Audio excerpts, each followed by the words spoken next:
नमस्कार, आप देख रहे हैं नादी टीवी और मैं हूं आपके साथ विकास द्विवेदी। दर्शकों, इस स्वतंत्रता दिवस के अवसर पर हम आपके लिए एक खास पेशकश लेकर के आए हैं। स्वतंत्रता और स्वराज्य दोनों का कमोबेश एक ही मतलब निकाल लिया जाता है। इसलिए हमने सोचा कि क्यों इस स्वतंत्रता दिवस पर हम आपके लिए ऐसा कुछ लेकर के आएं जिसमें हम आपको अंतर समझा सकें स्वतंत्रता और स्वराज के बीच।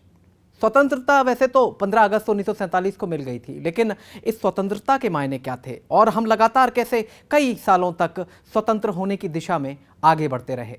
इसी की ये कहानी है, इसी की ये यात्रा है, स्वतंत्रता से स्वराज की ओर।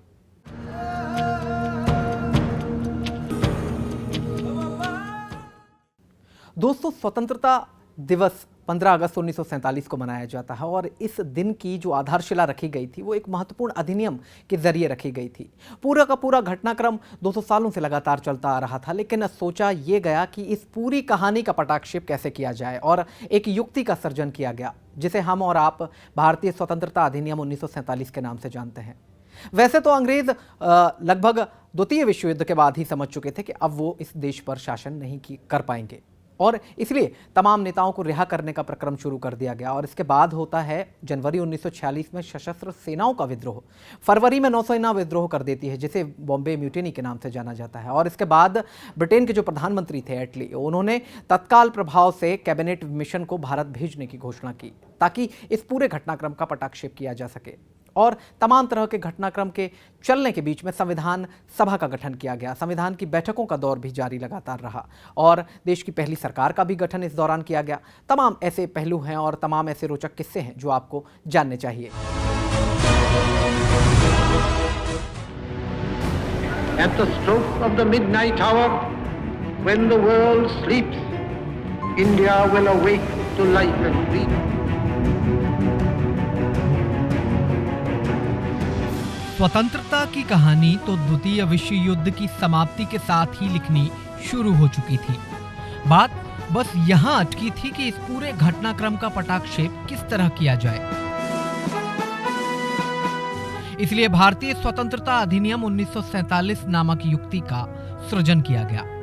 इस युक्ति के माध्यम से हमारी जमीन पर कुछ जहरीले बीज भी बो दिए गए, जिनकी फसल भी हमें कुछ समय बाद काटनी पड़ी।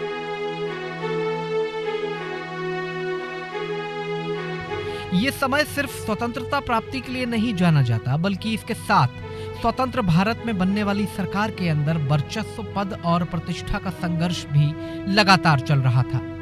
मोहम्मद अली जिन्ना मुस्लिम लीग के प्रमुख चेहरों में से एक थे जो एक आजाद मुल्क चाहते थे।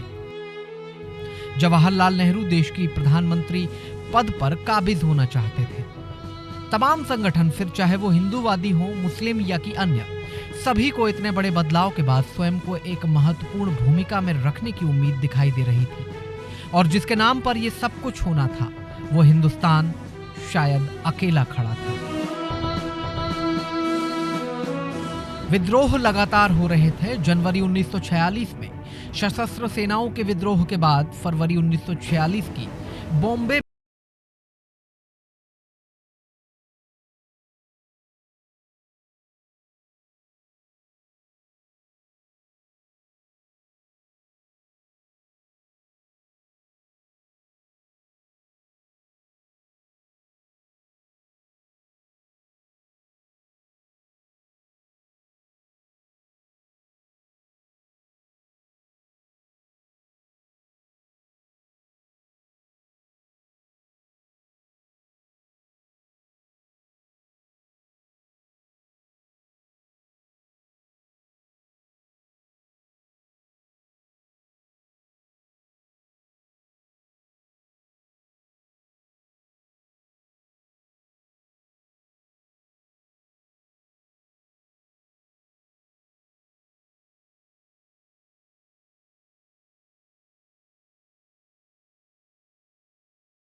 भारत और पाकिस्तान में बांटा जाएगा।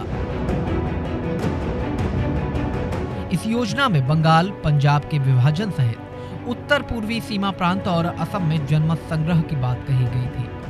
पाकिस्तान के लिए पृथक संविधान सभा के गठन का जिक्र भी किया गया था। इसके साथ ही देशी रियासतों को हिंदुस्तान या पाकिस्तान में शामिल होने या स्वयं को स्वतंत्र घोषित करने के अधिकार भी प्रदान किए गए थे। इस पूरी योजना को आधिकारिक रूप से दृढ़ता प्रदान करने और अमली जामा पहनाने के उद्देश्य से भारतीय स्वतंत्रता अधिनियम 1947 लाया गया और इसके लिए माउंटबेटन योजना को प्रधानमंत्री एटली ने विधेयक के रूप में 15 जुलाई और 16 जुलाई को कॉमन हाउस और लॉर्ड हाउस में रखा और 18 जुलाई को इसे पारित कर दिया गया और इस पर शाही मुहर लगा दी गई। दोस्तों, इस तमाम पूरे घटनाक्रम के बीच एक त्रासदी ऐसी भी हुई जो आज भी दर्द देती है। जी हाँ, हम बात कर रहे हैं भारत पाकिस्तान विभाजन की, जिसमें 10 लाख से अधिक लोगों ने अपनी जान गंवा दी। 1.5 करोड़ से भी ज़्यादा लोग विस्थापित हुए।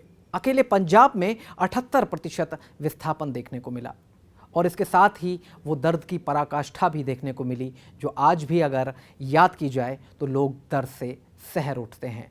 तमाम तरह की लड़ाइयाँ इस दौर में चल रही थी। राजनीतिक वर्चस्व से लेकर तमाम संगठन अपनी चीज़ों को भुनाने में लगे हुए थे और देश बदहाल स्थिति में था। लोग यहाँ से वहाँ हो रहे थे और तमाम तरह की चीज़ें ऐसी निकल कर के सामने आ रही थी जिसने इस देश की आत्मा को झकझोर कर रख दिया। सांप्रदायिकता का वो तांडव इस देश ने देखा जो शायद फिर कभी ना देखा गया ना सुना गया। देखिए कितनी भयावह थी ये त्रासदी। विभाजन की त्रासदी और विभाजन के दंश से भला कौन वाकिफ नहीं होगा।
प्राथमिकता थी स्वयं को सुरक्षित रखने की।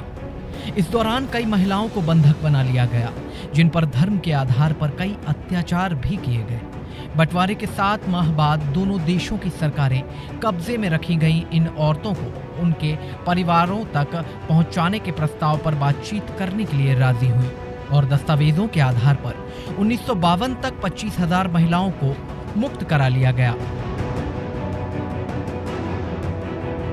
इस भीषण त्रासदी का अंदाजा आप उन लोगों की प्रतिक्रिया से आसानी से लगा सकते हैं जिन्होंने ये मंजर अपनी आंखों से देखा था। 14 अगस्त ਨੂੰ ऐलान होया भी लाहौर हिंदुस्तान में है। फिर इन्होंने 14 शाम को कह दिया लाहौर पाकिस्तान में आ गया।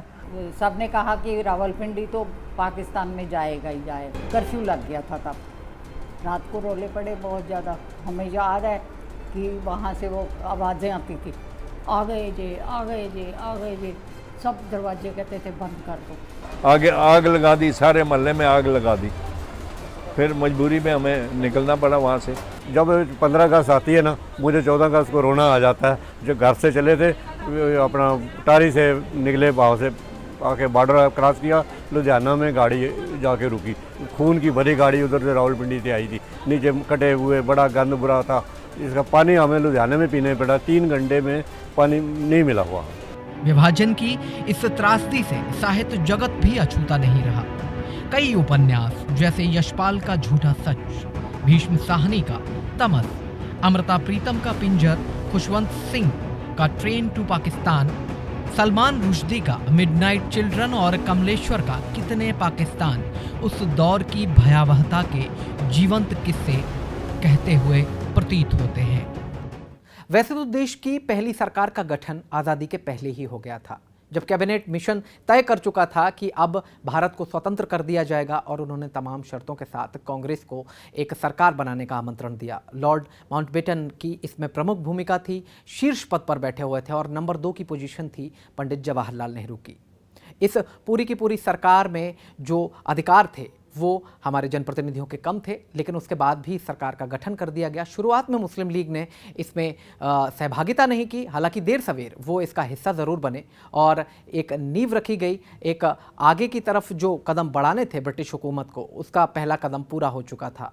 और इसके बाद जब 15 अगस्त 1947 को देश आज़ाद हुआ, तो उस संविधान सभा से ही देश की पहली सरकार चुनी गई, जिसमें बहुत सारी चीज़ें देखने लायक थी, क्योंकि ये देश के सभी दलों को मिलाकर के बनाई गई सरकार थी। संविधान सभा से इसका गठन किया गया था, और ख़ासतौर पर देखने वाली बात ये थी कि जिस महिला सशक्तिकरण की बात भारतवर्ष के अंदर कही जाती थी, उस पर हमने मोहर लगा दी। राजकुमारी अमृत कौर को स्वास्थ्य मंत्रालय का जिम्मा दिया गया। तो कैसी कुछ क्या परिस्थितियाँ थीं और कैसी देश की पहली सरकार थी, देखिए। कैबिनेट मिशन ने कांग्रेस को 3 जुलाई 1946 को सरकार के गठन का प्रस्ताव दिया था, जिसकी काफी विमर्श के बाद 21 जुलाई 1946 को आधिकारिक रूप से गठन की घोषणा भी कर दी गई थी। हालांकि शुरुआत में मुस्लिम लीग इसमें शामिल नहीं हुई। सरकार में जवाहरलाल नेहरू की पोजीशन नंबर 2 की थी, और सरकार के मुखिया होने के साथ साथ सेनाओं के सर्वोच्च सेनापति का पद लॉर्ड माउंटबेटन के पास था। तो इस प्रकार देश की पहली सरकार का गठन आजादी से पहले ही हो चुका था। स्वतंत्र भारत की पहली सरकार का गठन 15 अगस्त 1947 के दिन ही भारतीय संविधान सभा से किया गया था। चूंकि यह सरकार को चुनने में लोकतांत्रिक प्रणाली का कोई भी प्रयोग नहीं किया गया था, इसलिए इस सरकार में कई दलों के प्रतिनिधि शामिल थे। यानी कहा जा सकता है कि ये देश की सभी पार्टियों की सरकार थी। इस सरकार में जवाहरलाल नेहरू ने देश के पहले प्रधानमंत्री के रूप में शपथ ली। वहीं सरदार पटेल ने देश के पहले गृह मंत्री की कमान संभाली, जिनके ऊपर अस्थिर देश को एक रूपता के स्वरूप में पिरोने की बड़ी जिम्मेदारी थी। अबुल कलाम आजाद शिक्षा मंत्री, डॉक्टर राजेंद्र प्रसाद कृषि मंत्री, सरदार बलदेव सिंह को रक्षा मंत्रालय का प्रभार सौंपा गया, जॉन मथाई को रेल मंत्रालय, आर.के. षणमुखम शेट्टी को वित्त मंत्रालय, डॉक्टर भीमराव अंबेडकर को विधि मंत्री, बाबू जगजीवन राम को श्रम मंत्री, C.H. भाभा को वाणिज्य मंत्रालय, रफी अहमद किदवई को संचार मंत्रालय, डॉक्टर श्यामा प्रसाद मुखर्जी को उद्योग मंत्रालय एवं V.N. गाडगिल को कार्य खनन एवं ऊर्जा मंत्रालय का प्रभार सौंपा गया। इस मंत्रिमंडल में एक चेहरा ऐसा भी था जिसने महिला सशक्तिकरण की दिशा में किए जा रहे प्रयासों को लेकर भारत को एक अग्रिम पंक्ति में लाकर खड़ा कर दिया। जी हां, राजकुमारी अमृत कौर को स्वास्थ्य मंत्रालय की कमान सौंपी गई थी, जो एक ऐतिहासिक कदम था। आज़ादी मिलने के इसी दौर में एक और घटनाक्रम इसके साथ चल रहा था। जिस तरह से भारत स्वतंत्रता अधिनियम 1947 में कहा गया था कि रियासतें स्वेच्छा से चाहे तो हिंदुस्तान में और चाहे तो पाकिस्तान में सम्मिलित हो सकती हैं। इसके अलावा एक विकल्प भी उन्हें दिया गया था कि वो चाहें तो स्वतंत्र रह सकती हैं, लेकिन तमाम 662 रियासतों में से जो 565 रियासतें अंग्रेज़ों के अधीन थीं, उनमें से 552 ने भारत के साथ संधि करते हुए विलय पत्र पर हस्ताक्षर कर दिए, और उसमें से 105 रियासतें जो बाकी बची हुई थी वो पाकिस्तान में विलय पत्र पर उन्होंने हस्ताक्षर कर दिए। लेकिन 5 रियासतें ऐसी थीं जिन्होंने किसी भी तरफ जाने से साफ तौर पर इनकार कर दिया, यानी कि वो स्वतंत्र रहना चाहते थे। इनमें भोपाल, हैदराबाद, त्रावणकोर, कश्मीर और इसके साथ ही जूनागढ़ रियासतें सम्मिलित थीं। और इस दौर में काम शुरू हुआ भारतवर्ष के पहले गृह मंत्री सरदार वल्लभ भाई पटेल का, जिन्होंने पुरजोर कोशिशें की अपने अधीनस्थों के साथ मिलकर। तमाम प्रशासनिक अधिकारी ऐसे थे जिनके सहयोग से उन्होंने वो बीड़ा उठाया जो स्वतंत्र भारत की सबसे बड़ी चुनौती थी। और इसका परिणाम ये निकला कि महज 2 सालों के भीतर 500 से अधिक रियासतों को भारतवर्ष का हिस्सा बना लिया गया और उसके साथ ही ये 5 रियासतें भी भारतवर्ष में ही शामिल हुई। के.एम. मुंशी, वीपी मेनन समेत तमाम प्रशासनिक अधिकारियों की बुद्धिमत्ता और कौशल का ये परिणाम था कि भारतवर्ष का नक्शा आज इतना समृद्ध दिखाई देता है और देश हमेशा इसके लिए सरदार वल्लभ भाई पटेल को याद करता है और लौह पुरुष के रूप में उनका नाम हमेशा भारतीय इतिहास के पन्नों में दर्ज रहेगा।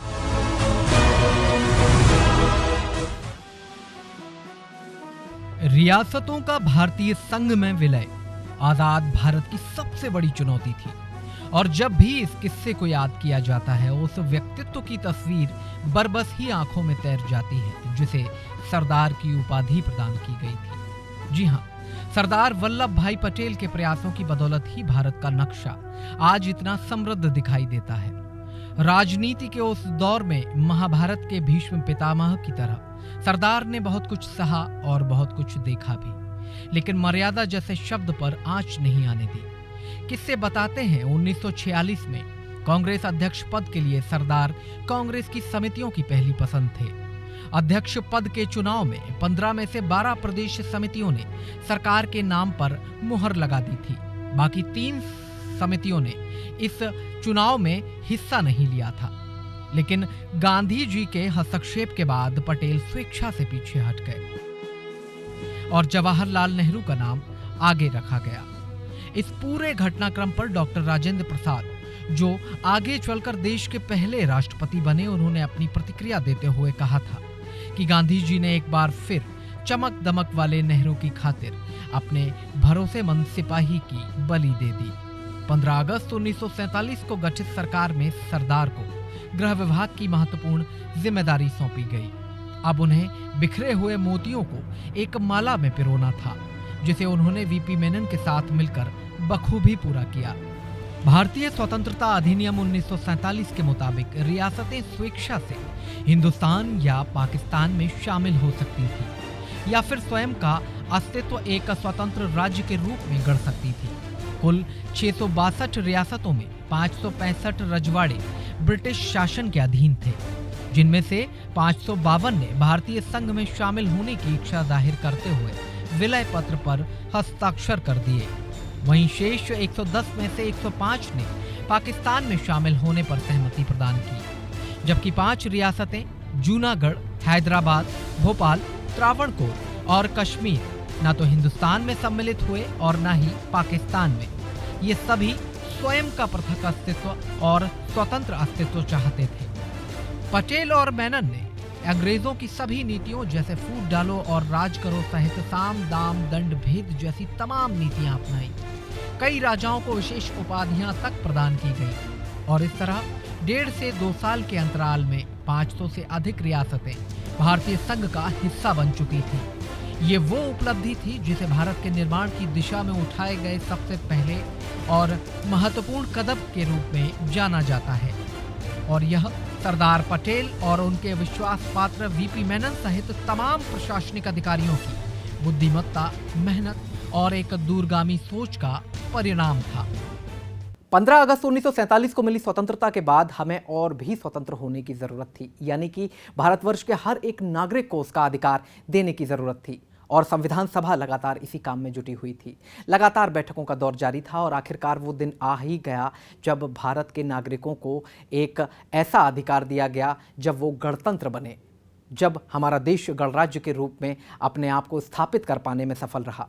26 नवंबर 1949 को संविधान पारित कर दिया गया। संविधान सभा के सभी सदस्यों ने इस पर हस्ताक्षर किए और आने वाले 26 जनवरी 1950 को इसे पारित भी कर दिया गया।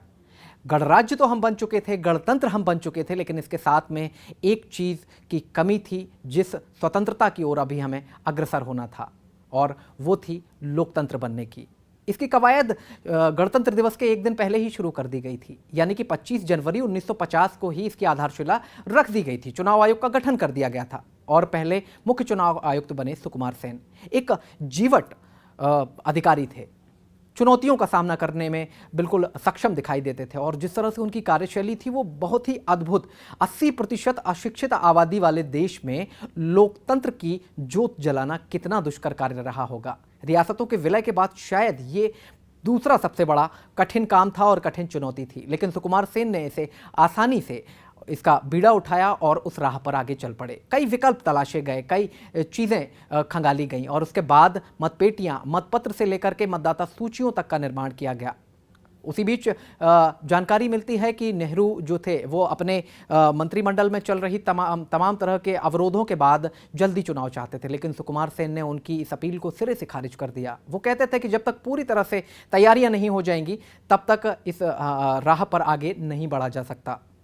आखिरकार वो दिन भी आया और सुकुमार सेन ने इस चुनाव में वो कर दिखाया जो विश्व के लिए एक उदाहरण बनकर के उभरा। यूरोप, अमेरिका में भी कभी पहले चुनाव में महिलाओं को मताधिकार नहीं दिया गया था, यानी मत देने का अधिकार नहीं दिया गया था, लेकिन हमने महिला सशक्तिकरण की दिशा में ये सबसे बड़ा और दूसरा जो ऐतिहासिक पहलू भारत का रहा वो ये रहा कि हमने महिलाओं को पहले ही चुनाव में मत देने का अधिकार दिया। ये अपने आप में एक अलग किस्म की चुनौती थी जिसे हमने स्वीकार किया था और जिस राह पे हम आगे बढ़े थे और महिला सशक्तिकरण की एक मिसाल कायम करने के लिए हम आगे बढ़े थे और पूरे विश्व को हमने एक संदेश दिया था। 80% अशिक्षित आबादी वाले देश में चुनावों को करवाना, उनको जागरूक करना, तमाम तरह के विषय ऐसे थे जो बड़े ही असहज कर देते थे, लेकिन इसके बावजूद भी तमाम तैयारियों के बाद इस देश ने लोकतंत्र का उत्सव मनाया और ये शुरुआत हुई अक्टूबर 1951 से लेकर 1952 के फरवरी महीने तक। और इस बीच हम वो इबारत लिख चुके थे जिसने हमें दुनिया का सबसे बड़ा लोकतंत्र होने का मान दिलाया। जी हाँ, हम उस दिन वाकई में स्वतंत्र हुए थे, क्योंकि हम स्वतंत्रता से लेकर स्वराज की तरफ लगातार बढ़ रहे थे। इस आम चुनाव ने हमें वो ताकत दी, एक आम आदमी को राजा की भूमिका में इस देश के अंदर खड़ा कर दिया, जो कि लोकतंत्र की सबसे खूबसूरत तस्वीर होती है। देश को आधिकारिक रूप से स्वतंत्र घोषित करने से लेकर विभाजन की त्रासदी, पहली सरकार के गठन के साथ ही एक प्रक्रिया ऐसी थी जो लगातार चल रही थी और वो प्रक्रिया थी संविधान के निर्माण के लिए संविधान सभा की बैठकों के दौर की। संविधान बनने के साथ ही देश सही मायने में आजाद होने जा रहा था, क्योंकि इससे दो महत्वपूर्ण कार्य पूरे होने जा रहे थे। पहला तो संविधान के लागू होते ही देश गणतंत्र बनने जा रहा था और इसी संविधान के आधार पर नींव रखी जानी थी लोकतंत्र की। और ये दोनों अधिकार एक आम आदमी को एक देश का जिम्मेदार नागरिक होने का गौरव प्रदान करने वाले थे।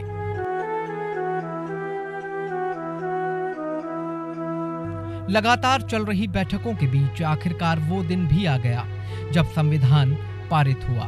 तारीख थी 26 नवंबर 1949 और ये तारीख भारतीय इतिहास के पन्नों में स्वर्णाक्षरों में दर्ज है।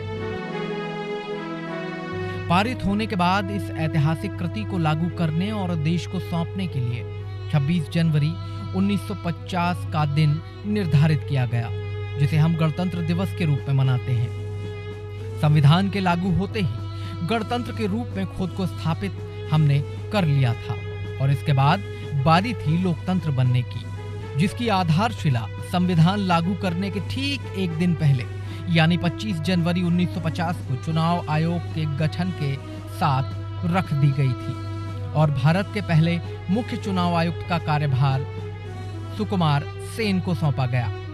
यह रियासतों के विलय के बाद भारतीय इतिहास की दूसरी सबसे बड़ी और दुष्कर चुनौती थी, लेकिन गणितज्ञ और आईसीएस अफसर रहे सुकुमार सेन ने इस चुनौती को बखूबी स्वीकार किया और दुनिया के सामने वो तस्वीर पेश की जिस पर पूरे विश्व को आश्चर्य होना ही था। 80% अशिक्षित आबादी वाले देश में लोकतंत्र का बीज बोना लोहे के चने चबाने जैसा था, लेकिन इसके बावजूद हमने पहले चुनाव में ही देश की महिलाओं को इस देश की सरकार चुनने में भागीदारी दी, जैसा कि यूरोप, अमेरिका में भी देखने को नहीं मिला था। मतदाता सूचियों से लेकर मतपेटियों, मतपत्रों और उन तमाम संसाधनों को जुटाने की कवायद शुरू कर दी गई थी, जिसके बल पर पहला आम चुनाव संपन्न कराया जाना था। आवागमन के साधनों के अभाव के साथ ही कई दुर्गम पहाड़ी और जंगली इलाकों में चुनाव करा पाना चुनौती से कम नहीं था, जिसके लिए सुकुमार सेन ने लगातार विकल्प तलाशे। यहाँ तक कि चुनावी सामग्री नियत स्थान तक पहुँचाने के लिए बंदूक के लाइसेंस से लेकर कंबल तक बांटे गए। कुल 4500 सीटों के लिए चुनाव होना था, जिसमें 489 लोकसभा सीटें भी शामिल थी। चुनावी प्रक्रिया को आम जनमानस को समझाने के लिए फिल्म और रेडियो सबका सहारा लिया गया। वहीं कांग्रेस के अंदर कई महत्वाकांक्षी नेता थे, जिनके बगावती तेवर नेहरू के लिए परेशानी का सबब बनते जा रहे थे। इसलिए नेहरू जल्द से जल्द चुनाव चाहते थे, लेकिन सुकुमार सेन पूरी व्यवस्था से संतुष्ट हुए बिना आगे नहीं बढ़ना चाहते थे। और फिर पूरी तैयारी होने के बाद देश में लोकतंत्र से सबसे बड़े महोत्सव का आयोजन हुआ। ये देश नहीं बल्कि दुनिया के सबसे बड़े लोकतंत्र के आगाज की इबारत थी। अक्टूबर 1951 से लेकर फरवरी 1952 तक चुनावी प्रक्रिया चली और उसके बाद मतपत्रों की गिनती के साथ ही हमने दुनिया के भीतर स्वयं को सबसे बड़े लोकतंत्र के रूप में स्थापित कर लिया था। दुनिया हमारी इस उपलब्धि पर आश्चर्यचकित थी, क्योंकि अंग्रेजों ने आजादी की घोषणा तो 15 अगस्त 1947 को कर दी थी, लेकिन पहले आम चुनाव के साथ ही भारत के प्रत्येक निवासी ने अपने मताधिकार का प्रयोग कर इस देश की सरकार चुनने के साथ ही स्वयं की स्वतंत्रता का उद्घोष किया था। और असल में इसी दिन हम पूर्ण रूप से स्वतंत्रता प्राप्त कर सके थे। तो दोस्तों, ये यात्रा हमने 1946 से शुरू की थी, जो पहले आम चुनाव यानी कि 1952 में आकर के खत्म होती है। हमने आपको बताया कि स्वतंत्रता और स्वराज के बीच में जो एक महीन रेखा खिंची हुई है, शायद उसके मायने आप ना समझ पा रहे हों, लेकिन आज हमने इस यात्रा के माध्यम से उन दो शब्दों के बीच में, जिन्हें एक दूसरे का पर्यायवाची समझा जाता है, उनके बीच में आपको अंतर बताने की कोशिश की है कि किस तरह से ये स्वतंत्रता से स्वराज की यात्रा लगातार कई वर्षों तक अनवरत चलती रही। हमने संविधान पारित किया, हमने संविधान लागू किया और उसके बाद पहले आम चुनाव के बाद हर एक व्यक्ति को उसका अधिकार दिया। इस लोकतंत्र के माहौल में, इस लोकतांत्रिक देश में उसका अधिकार उसको देना, उसका स्वराज उसको देना, इसकी राह पर हम लगातार आगे बढ़ रहे थे। और पहले वोट के साथ ही, पहली देश की सरकार के साथ ही, लोकतांत्रिक सरकार के साथ ही हमने हर एक व्यक्ति को उसका स्वराज दे दिया। इसलिए हमने इस एपिसोड का निर्माण किया है, ताकि हम आपको स्वतंत्रता से लेकर स्वराज तक की ये यात्रा बड़ी ही आसानी से करा सकें और आपको मायने समझा सकें कि इन दो करीबी शब्दों के बीच कितने सालों का अंतर है। तो दोस्तों, ये स्वतंत्रता से लेकर स्वराज तक का हम सफ़र पूरा कर चुके हैं, लेकिन इसके साथ ही एक बात और भी निकल करके आती है कि क्या अपने राज्य में हम इस तरह की गतिविधियाँ जो कि हम अपने आसपास देख सकते हैं, उनमें हमारा जो सहभागिता है वो ज़रूरी है क्या? जिस तरह से गंदगी का अंबार चारों तरफ दिखाई देता है, जिस तरह से भ्रष्टाचार का आलम चारों तरफ दिखाई देता है, हर एक पहलू पर आपको विचार करना चाहिए। आपको अपना फ़र्ज़ देश के प्रति पूरा करना चाहिए। अगर हम एक डस्टबिन में, जो कचरे का डस्टबिन है, अगर कचरा डस्टबिन में डालेंगे तो भी एक देश सेवा ही आप कर रहे हैं। अगर आप अपने आसपास की स्ट्रीट या सड़कों को साफ रख सकते हैं तो आप देश सेवा ही कर रहे हैं। अगर आप किसी बुजुर्ग को सड़क से रास्ता पार करा देते हैं तो आप देश सेवा ही कर रहे हैं। देशभक्ति के मायने केवल सीमा पर खड़े होकर और बंदूक चलाने तक सीमित नहीं है। ये देश आपका है, हर एक हिस्सा यहाँ का आपका है। इसलिए जिस हिस्से में आपको देश सेवा करने का मौका मिले, आप ज़रूर कीजिएगा। हम उम्मीद करते हैं कि हमारी बात आप तक पहुँच चुकी होगी। हमारी इस विशेष पेशकश में फिलहाल इतना ही। आप बने रहिए अनादि टीवी के साथ। नमस्कार।